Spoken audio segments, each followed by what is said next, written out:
impeachment complaint na naman ng grupo ni Marcos at ni Romualdez at ng mga alipores ng sindikato nila laban kay Vice President Sara Duterte.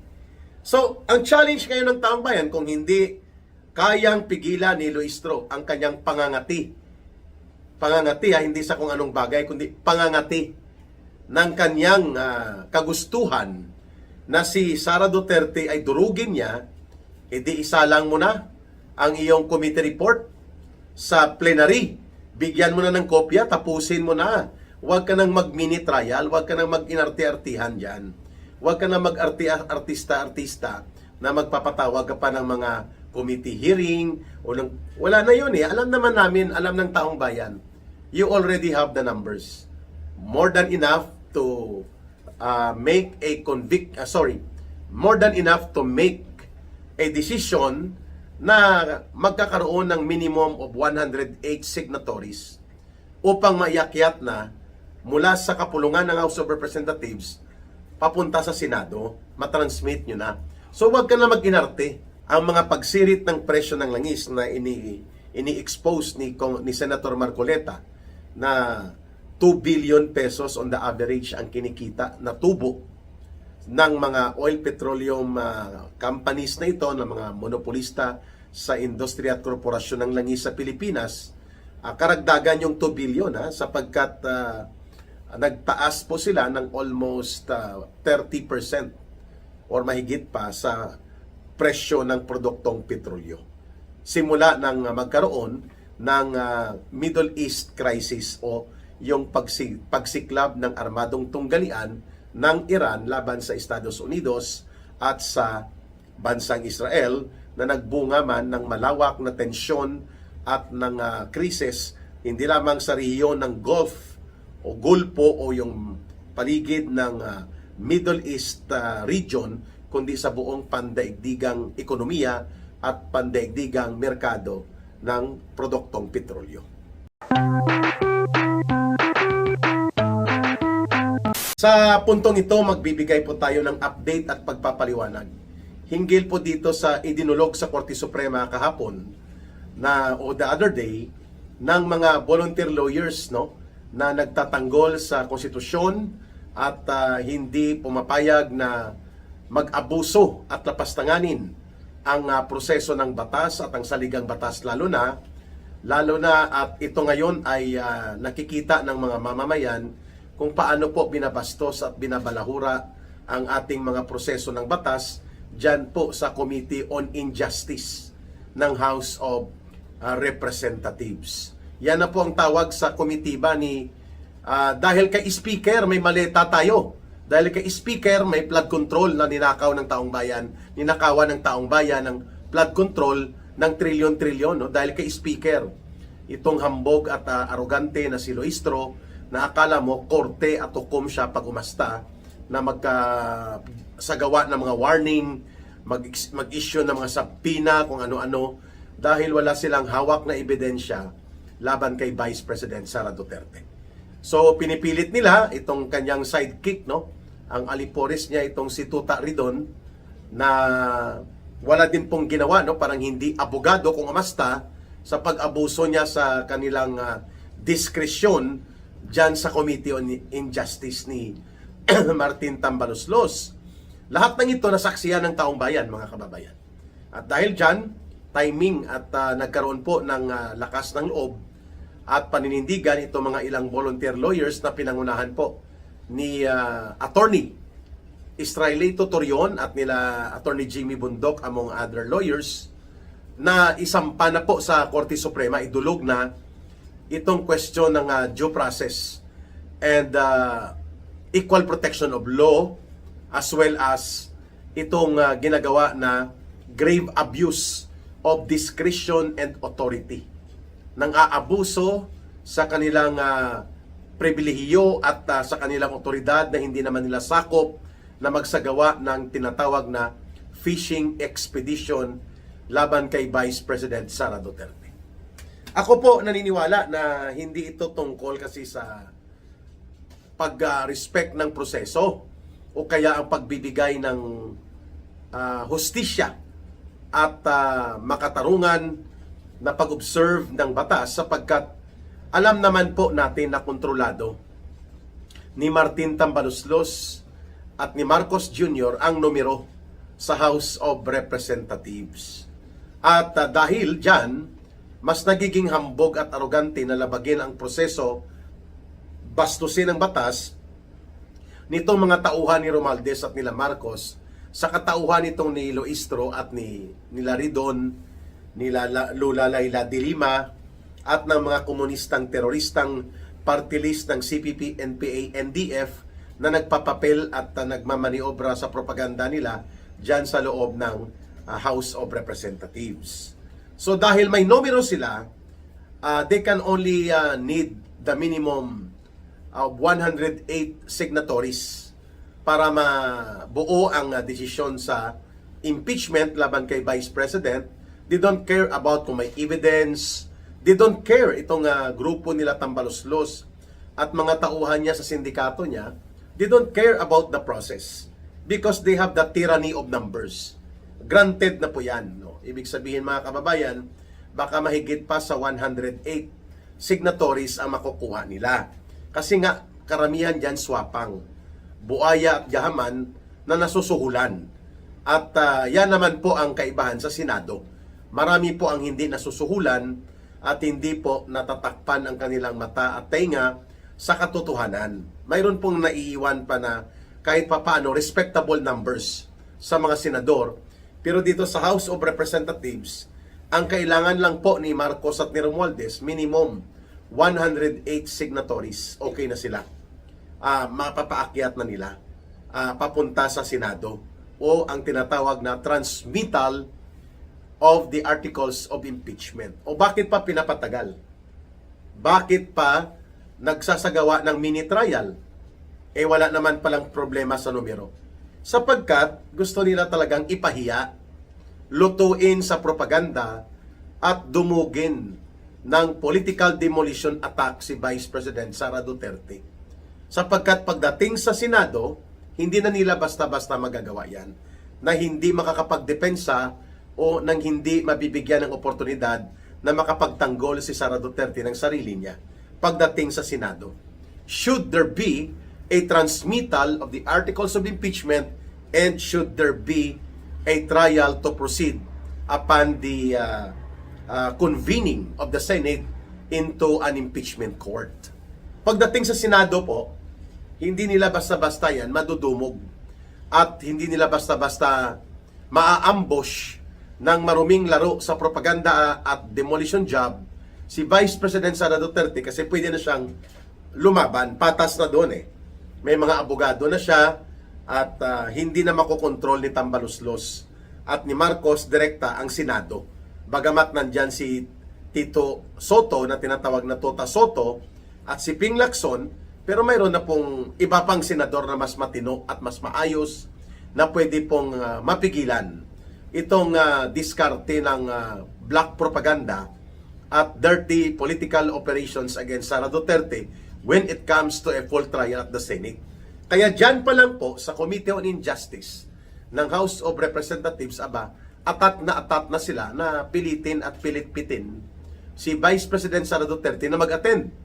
Para pag nag-attend siya, ma-ambush siya, ma-trap siya, ma-set up siya. Dahil hindi pwedeng magdepensa doon ng mga abogado niya at siya din po ay bound doon sa committee rules. Whereas sa Senate impeachment trial, pwede po siyang lumaban ng patas at sabayan. Ayon. Kaya ang panawagan natin kay Loistro, ano pang sabpina, ano pang arte-artihan ang ginagawa mo? Isalang mo na ang committee report mo sa plenary. Sapagkat doon pa po manggagaling sa plenary ang butuhan. Pag sinabing plenary, buong kapulungan po ang magtitipon. Hindi lang po si Loistro, hindi lang po si Tuta Ridon at sila Lula Layla de Lima. So pagkatapos na mabuo ang committee report ng Committee on Injustice, dapat ma-attach doon ang complaints at kung ano ang submission reply ni Vice President Sara Duterte at kung ano ang mga available evidence. At yan ay ibibigay ang kopya, complete set yan, sa bawat miyembro ng House of Representatives. So if there are 321 members, dapat bawat isa, bibigyan mo ng kopya yan ng complete committee report ng Committee on Injustice ng House of Representatives, attachment of complaints against Sara Duterte, ang reply niya, at ang mga attachment of evidence na kung mayroon mang isinumite.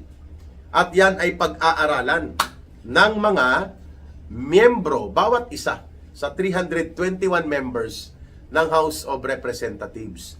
At hindi pwede na hindi sila bigyan ng kopya kasi yan po ay naging ruling ng Korte Suprema. Yan ang tinatawag na procedural due process. Hindi mo pwedeng i-shortcut and then isa-isa, pag naisa lang po yan sa plenary for voting, magpapaliwanag ka ng iyong boto. Yes or no. Yes to impeachment or no to impeachment. So bawat isa ay bibigyan ng pagkakataon na makapagsalita at makapagpaliwanag. Kaya hindi po yan sa Committee on Injustice ni Luistro at ni Tota Ridon manggagaling ang desisyon kung maiaakyat ba sa Senado at magkakaroon ng trial o hindi. Doon yon sa plenary. Kaya walang saysay po itong ginagawa ni aroganteng hambog na Luistro sapagkat hindi rin sila magde-decide po dyan. They are only facilitator, evaluator, and they are only going to make report and recommendations to the plenary. The decision to approve or disapprove the impeachment by a vote of yes or no ng bawat isang miyembro ng kapulungan ng House of Representatives ay doon po sa plenary voting, hindi sa House Committee on Injustice. And by the looks of it, hindi nila kakayanin yan na matatapos nila ito sa buwan ng Abril, baka sa pagbalik na nila sa May.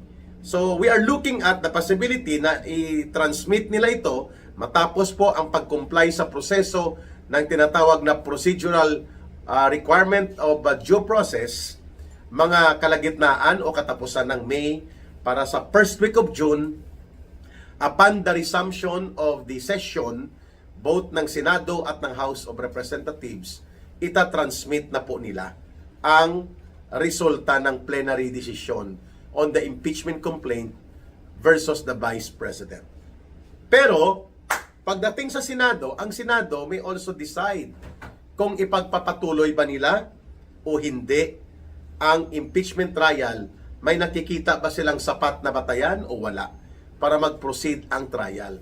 That is entirely on the discretion and authority of the Senate. If it will be warranted for the Senate to convene as an impeachment court. Pwede rin pong mag-proceed sa trial o pwedeng hindi mag-proceed sa trial. At ibabasura lang po nila ang basura at binaloktot na mga impeachment complaint na naman ng grupo ni Marcos at ni Romualdez at ng mga alipores ng sindikato nila laban kay Vice President Sara Duterte. So, ang challenge ngayon ng taong bayan, kung hindi kayang pigilan ni Luistro ang kanyang pangangati. Pangangati hindi sa kung anong bagay, kundi pangangati ng kanyang kagustuhan na si Sara Duterte ay durugin niya, edi isalang mo na ang iyong committee report sa plenary. Bigyan mo na ng kopya, tapusin mo na. Huwag ka nang mag-mini trial, huwag ka nang mag-inarti-artihan dyan. Huwag ka nang mag-artista-artista na magpapatawag ka pa ng mga committee hearing. Wala na yun eh. Alam naman namin, alam ng taong bayan. You already have the numbers. More than enough to make a more than enough to make a decision na magkakaroon ng minimum of 108 signatories upang maiakyat na mula sa kapulungan ng House of Representatives papunta sa Senado, matransmit nyo na. So wag ka na mag-inarte, wag ka na mag-gimmick na magpatawag pa ng mga subpoena ad testificandum, subpoena duces tecum, tatakutin mo pa ang mga bank officers, ang mga lawyers, ang mga law firm. Wag na. Kasi the more mo lang hinuhukay ang sarili mo sa kabubuhan at kaarogantihan mo, maybe you know the law, but you do not know how to follow the law, And maybe you know the rules but you bend the rules. Yan po ang ginagawa mo. Kaya ka nga idinala at pinapasagot ngayon sa Korte Suprema eh. Pero para maiwasan mo na yan, ang kahihiya na ikaw ay masupalpal na naman ng Korte Suprema, kayo nila Boji D at nila Romualdez, isalang mo na, Luistro. Isalang nyo na ang inyong report, bigyan nyo ng kopya ang bawat miyembro ng kapulungan, and then antayin ang plenaryo. And then, kung sigurado kayo na tatayo ang kaso nyo, edi pagbutuhan nyo na. Anyway, you have the numbers. Pero kami isang sigurado namin. Hindi kayo sigurado na mag-proceed sa trial sa Senado. Hindi rin kayo sigurado na hindi dudurugin ng Korte Suprema ang panibagong abuso nyo. Pero dito ako, sigurado ako na hindi nyo makukuha ang 16 votes of the senators to affirm conviction against Sara Duterte. For her to be removed as the Vice President, and she will be disqualified perpetually and forever, na hindi na siya makakatakbo pa sa anumang posisyon sa gobyerno. Yun ang objective nyo eh. But I am pretty sure hindi nyo makukuha ang 16 senators. Right now, ang ini-estimate ng taong bayan, mga 6 lang eh. Ang siguradong makukuha nyo na boboto sa yes for conviction of Sara Duterte. Ang isa dyan si Tuta Soto. Si Risa Hontiveros na ambisyosa, na gusto niya ring maging presidente. Eh alam naman natin po, basura po ang kanilang politika, basura ng politika ng yellow at pink yan, na walang pinagkaiba sa pinaggagawa nila Dilima noon, nung panahon ni Noynoy Aquino. So, ang boboto lang dyan, si Risa Hontiveros, si Kiko Sharon Cuneta, si Erwin Tulfo, si Rapi Tulfo, baka 50-50 pa, si Ping Lacson, si Tito Soto, mga 5.5 lang. The most 6.5. 16 ang kailangan nyo. Kaya ngayon pa lang, mga kababayan, ipinipilit nila na mag-trial. Kunwari may trial sila at ipinapatawag si Sara Duterte kasi alam nila pagdating sa Senado. Maliban na hindi sila sigurado na mag-proceed sa trial at hindi nila makokontrol ang Senado, hindi nila madidiktahan ito nila Marcos at Romualdez dahil may mga nagbabalansin ng mga senador, hindi rin sila sigurado lalo pa na mapapakonvict nila si Sara Duterte with 16 senators. Lalo pa at marami dyan mga re-electionist na hindi sila papayag na sila ay magiging target ng napaka-solid na Duterte political base, numbering to around, safely I can say 30 million na mga botante sa Pilipinas. Duterte yan. So mahirap mong kalabanin ang mga 30 or kahit man lang sabihin mo 25 million solid Duterte voters. Hindi yan magboboto na sa inyo kung makikita nila na inabuso nyo ang proseso ng impeachment at naging kasabwat kayo ng mga maruming laro sa politika ni Marcos at ni Romualdez. Ayan. So, ang challenge ng taong bayan, kung hindi mo kayang magbitiw bilang chairperson ng Committee on Injustice at mag-inhibit ka ng sarili mo dahil kating-kati ka talaga, Luistro, kayo ni Tota Ridon, na durugin si Sara Duterte, ano pang inantay mo? Isalang mo na sa plenary. I-report mo na sa bawat kasapi ng kapulungan ng House of Representatives, and then we will see kung hanggang saan ka.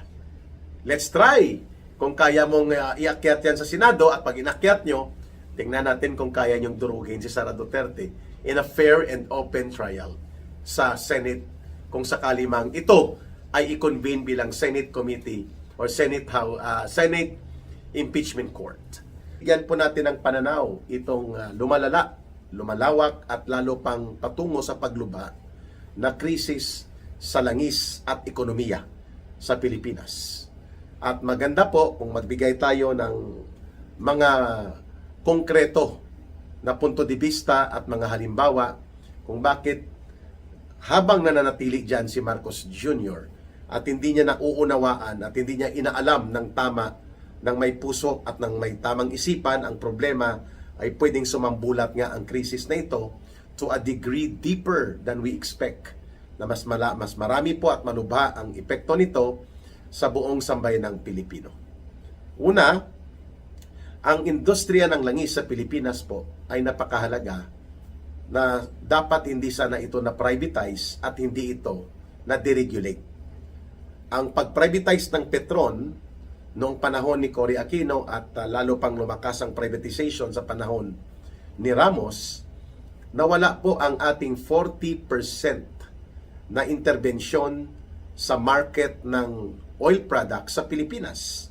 Instead na makakapag-control ng price increase at makakapagbigay ng stability of supply dahil gobyerno ang majority na nagko-control noon ng Petron, na i-privatize po ito. At ngayon, napunta ito sa San Miguel Corporation as line stocks or another line subsidiary company nila, mga kababayan. No? At yan po ay na-privatize sa panahon ni Cory Aquino in the last year of Cory Aquino, at lalo pong napatatag yan ng pag-privatize niyan sa panahon ni Fidel Ramos nang siya pong presidente.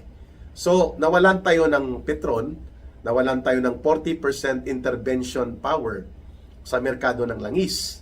At dahil dyan, dependent tayo totally sa mga pribado at monopolista, dambuhalang mga korporasyon sa langis.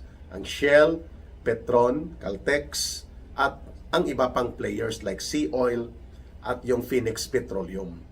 But of course, lahat ng ito ay wala ng intervensyon o control ang gobyerno. So hindi lamang nag-privatize ng Petron at binitawan ng gobyerno ng Pilipinas ang kanyang intervention stake o ang kanyang pag-control sana ng galawan sa merkado dahil may 40% na playing field na kontrolado ng gobyerno sa industriya ng langis, pati sa importation, nawalan din tayo ng intervention and control kasi wala na ang Petron.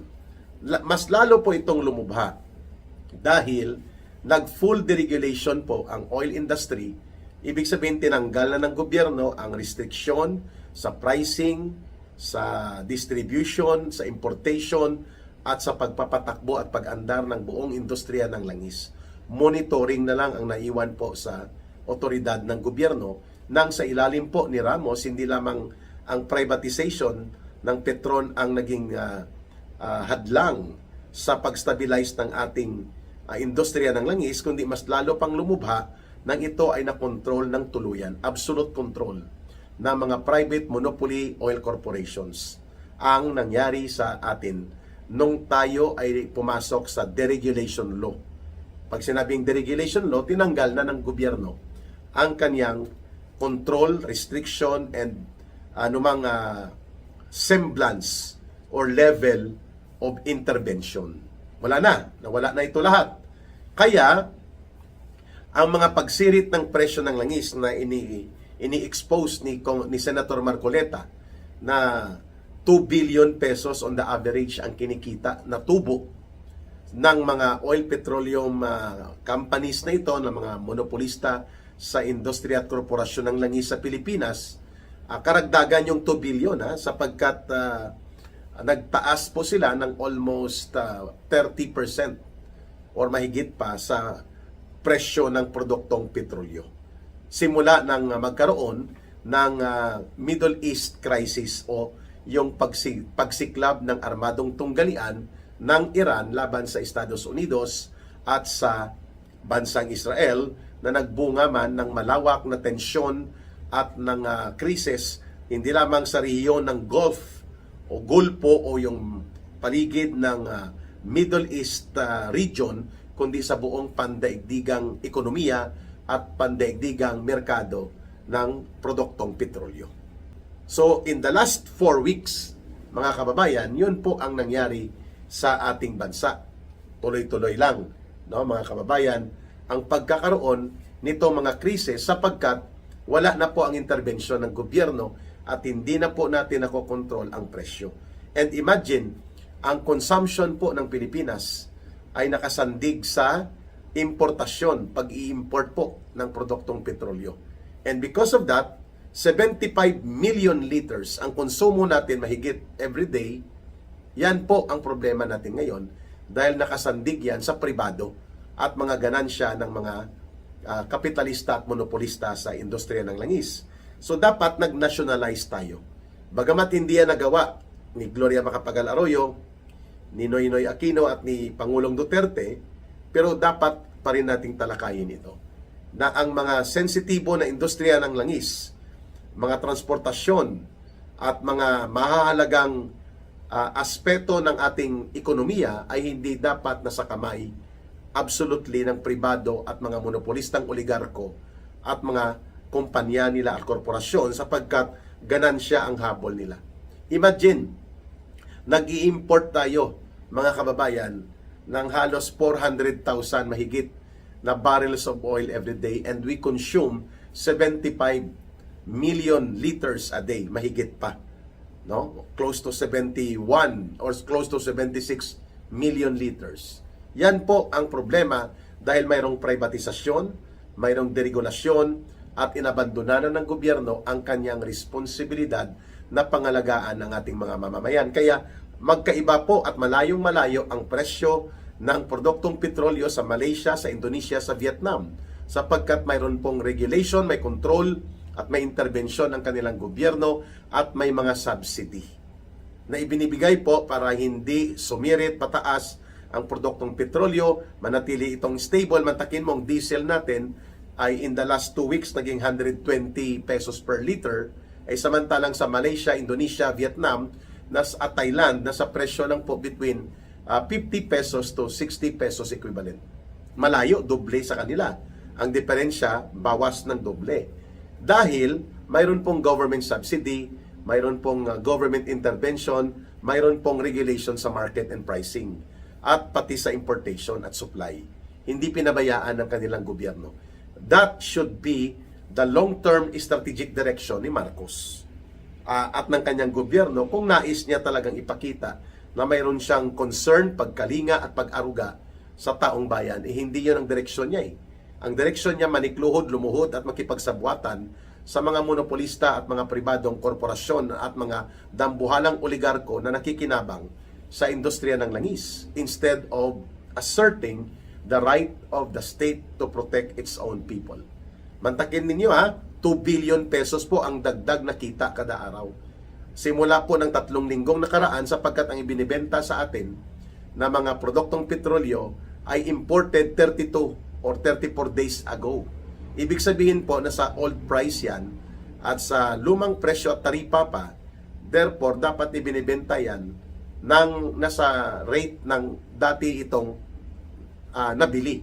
Hindi sa presyo na may indicator ng crisis na sa Middle East. Pandaraya po yan, pero dahil fully deregulated, totally privatized na, ang sektor ng industriya ng langis ay absolutely nasa kamay ng mga monopolyo at mga oligarkong controlled na mga dambuhalang korporasyon. Walang nagagawa ang gobyerno. Pero pwede niyang i-assert ang kanyang general welfare obligation na pangalagaan niya ang bansa at mamamayan niya sa panahon na may pambihirang pagkakataon na mayroong malaganap na krisis na nagaganap. That is the general welfare duty and obligation of the state to the people. At under sa saligang batas, pwede po isuspend yan ng presidente upon authority of Congress for 90 days or for 6 months para lamang hindi po matamaan ng masyado, isuspend mo na ang oil deregulation law habang nire-review ito at pati po ang mga pag-privatize ng petrol, pag-aralan ang pag-reacquire, and then ang mga buwis like excise tax and VAT na nagkakahalaga ng mga almost 17 pesos per liter, ay pwede pong ito ay ipatigil mo ng pangungulekta nito sa loob ng 90 days kasabay ng pag-suspend or kung i-kolekta man ito, gagamitin mo na ito, ang excise tax by the billions of pesos, almost 17 pesos per liter, sa pag-subsidize ng fare o pamasahe at pati na po ang fuel consumption ng public transportation sector and ng ating mga pasahero. So there are a lot of things that Marcos is not doing because he is not capable, he is very incompetent, and does not have the mind, the brain, and the heart na nakapokus para lutasin ang problemang ito.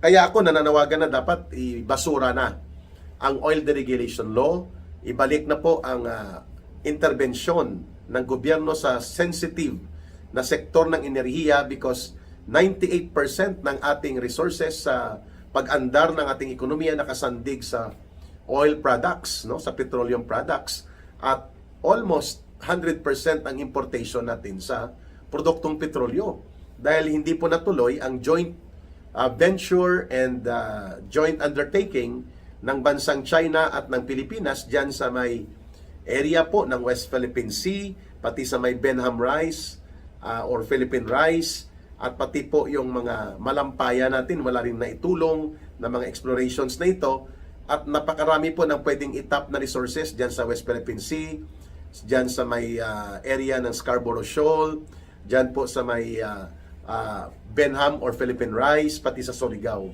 at sa Palawan. Hindi po ito natap, bagamat nag-offer ang bansang China ng joint venture 60-40.